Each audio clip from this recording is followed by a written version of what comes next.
This is a very interesting and possibly game-changing time for Hollywood. Welcome to Watch Mojo, and today, we're counting down our picks for the top 10 2020 movies you can watch right now. Bad Boys. One last time. For this list, we'll be looking at films who've had a wide release in 2020, whether it's theatrically or online, that are currently available to watch from the comfort of your home. Note that we're only considering movies that have a confirmed digital release date as of publishing. Number 10. Bad Boys for Life.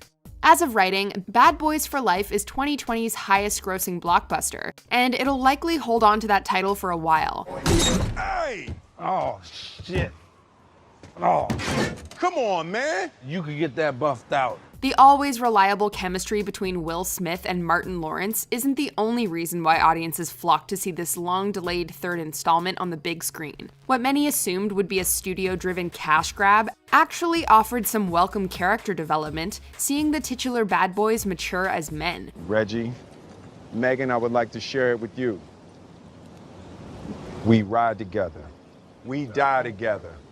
Bad Boys for Life! The plot takes several chances that ultimately pay off in thrilling and even emotional ways. We weren't really expecting to get teary-eyed in a Bad Boys flick, but here we are. I can't promise you it's gonna be all good after all the stuff you've done, but I can promise you I'm gonna be there, alright? At the same time, directors Adil El Arbi and Bilal Fallah delivered the stylized action and lighthearted humor we've come to expect from this franchise.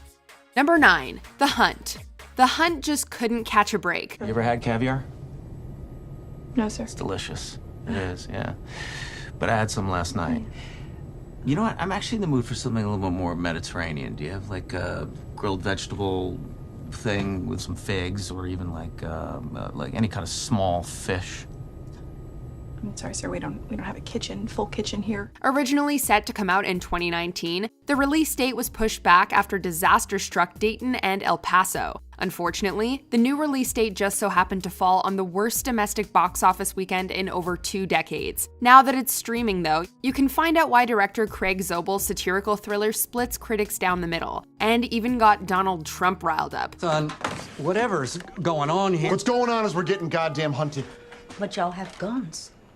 Yeah, to defend ourselves. While it takes shots at both sides of the political spectrum, The Hunt isn't strictly against the left or right. It's against the extremes that each side goes to. Some may be offended, but others will appreciate its biting commentary, over-the-top violence, and strong cast, particularly Betty Gilpin and Hilary Swank. Lady, I don't know who you are.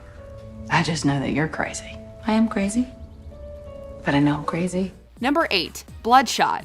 Sadly, it's going to be almost a year until we see F9. If you need a Vin Diesel fix as soon as possible, however, Bloodshot is just what the doctor ordered. Based on the Valiant Comics character, this superhero film has been proposed as a launching point for a cinematic universe. Diesel plays Ray Garrison, a slain Marine who's brought back to life with a few enhancements thrown in.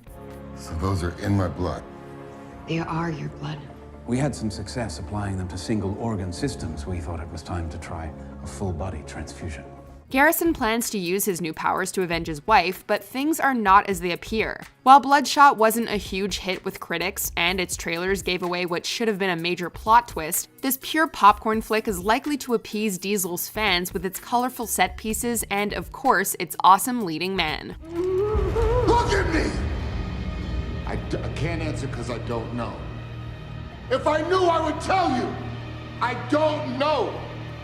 You could ask me anything else, but this I can't tell you because I don't know. Number 7. Emma.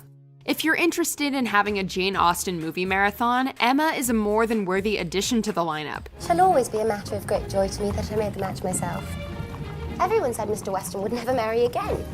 I did not believe it. Whether you prefer the 1996 adaptation starring Gwyneth Paltrow or a more modern take like Clueless, Austen's classic novel has already been brought to the screen quite a few times. If the 2005 version of Pride and Prejudice proved anything, though, it's that some of Austen's stories never grow old. Likewise, director Autumn de Wilde's interpretation of Emma is equally familiar, fresh, and all around timeless. You saw her answer. You wrote her answer. This is your doing. Emma, you persuaded her to refuse him. Well, if I did, I should not feel that I had done wrong. Mr. Martin is a respectable young man, but I cannot admit him to be Harriet's equal. This can be largely attributed to the film's capable cast, which is helmed by a wonderful performance from Anya Taylor-Joy as the titular heroine. Witty, romantic, and lovely on the eyes, Emma is a genuine delight. Oh, this is brilliant indeed. This is admirable, excellently contrived, upon my word. Nothing wanting. Number 6. The Gentleman.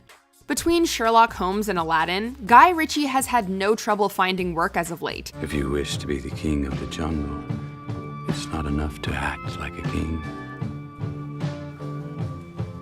You must be the king. However, it's been a while since we've seen him tackle an original project with that unique Guy Ritchie flair. The Gentleman sees the director return to what he does best, channeling his earlier films like Lock, Stock, and Two Smoking Barrels and Snatch. And yes, we know the action comedy technically premiered at the Curzon Mayfair Cinema in December 2019, but it was released theatrically in the United Kingdom and in the United States in January 2020, so we're keeping it. Good evening, ladies and gentlemen. They are ready to put 150 grand in my pocket to give him some filth.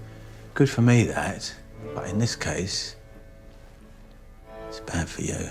Playing a potentially unreliable narrator, Hugh Grant steals the show in an ensemble piece that also includes memorable work from Matthew McConaughey, Charlie Hunnam, and Colin Farrell. The twisty narrative that Grant's character weaves is one filled with snappy dialogue and hard-hitting action. It all accumulates to a clever conclusion that'll leave you wanting to see even more. Easy, lads.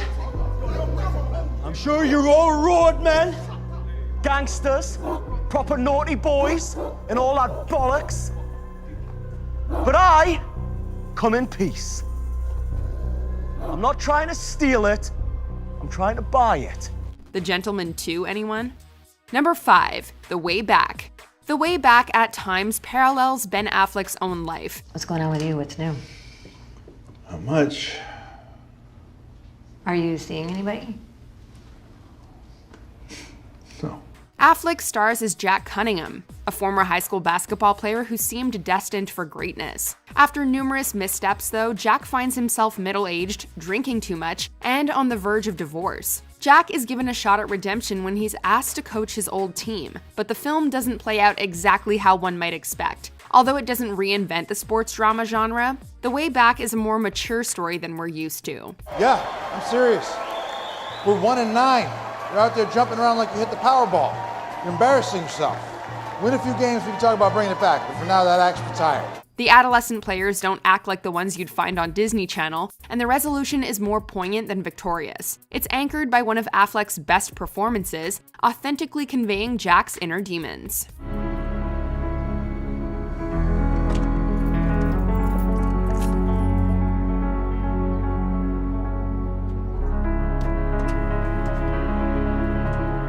Number 4. Sonic the Hedgehog.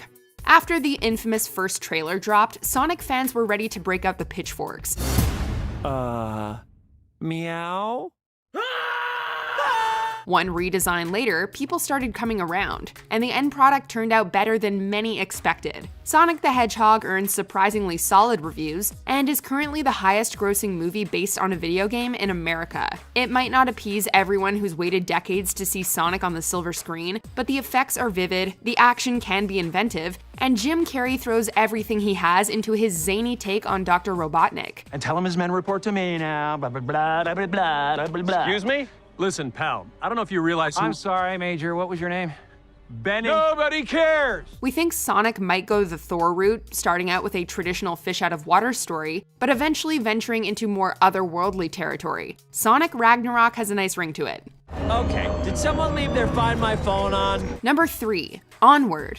Receiving a digital release after a 2-week theatrical run and hitting Disney Plus on April 3rd, Onward is a movie that we could all use right now. Barley, barley, barley. Every time the city tries to tear down an old piece of rubble, I gotta drag my rear end out here and deal with you. This contemporary take on high fantasy can appeal to all ages with its sharp humor, relatable characters, and imaginative world. In typical Pixar fashion, it's the film's heart that truly makes Onward something special. Even if you removed magic from the equation, this would still be a deeply effective story about two brothers dealing with grief. Am I saying it wrong? Well, you said it right. It's just for any spell to work, you have to speak from your heart's fire. My what? Your heart's fire. You must speak with passion. Don't hold back. At the film's core is a powerful message about how families and parental figures come in many different forms. Even if it's not the absolute best Pixar film ever made, it's one that knows how to turn on the waterworks. You act like you know what you're doing, but you don't have a clue, and that's because you are a screw-up. And now you've screwed up my chance to have the one thing I never had. Number 2, Birds of Prey. Given its misleading title, unremarkable trailers, and the disappointment of Suicide Squad, it's not entirely surprising that Birds of Prey somewhat underperformed at the box office. It was the closure I needed. A fresh start. A chance to be my own woman.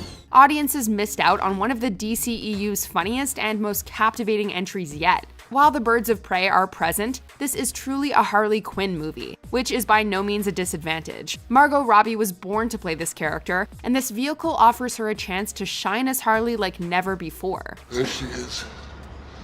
Harley Quinn. Yeah, I've waited a long time for this. you have. Oh, I haven't had breakfast yet.